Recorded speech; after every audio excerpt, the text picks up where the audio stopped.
ভালোভাবে ধুয়ে পরিষ্কার করে এখন হচ্ছে বসিয়ে দিচ্ছি। আপনি এখন যেখান থেকে আমার ব্লগ দেখছেন, জানি না কোথায় থেকে দেখছেন, আমি যেখান থেকে ব্লগ আপলোড করছি একদম মেঘাচ্ছন্ন একটা ওয়েদার, বৃষ্টি হচ্ছে। তো আমি হচ্ছে খিচুড়ি বসিয়ে দিব। তো সেজন্য হচ্ছে খিচুড়ির জন্য চাল আর ডাল মিক্সড করে নিলাম, ওদিকে হচ্ছে চুলায় মাংস বসিয়ে দিলাম, বাকি তরকারিগুলো ফ্রিজে রেখে দিলাম।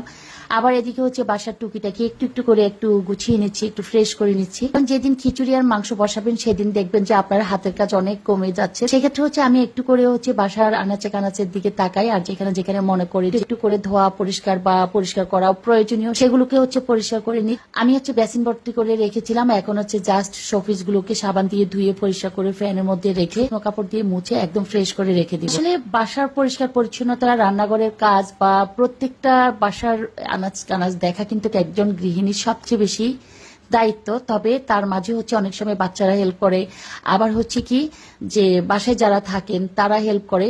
আপনি যে বাসায় আছেন আপনার দায়িত্বে যদি পুরো বাসাটা থাকে, আপনি দেখবেন যে প্রত্যেকটা কাজ আপনি নিজেও মাঝে মাঝে একা করে ফেলতেছেন অন্যদের দিকে না তাকিয়ে।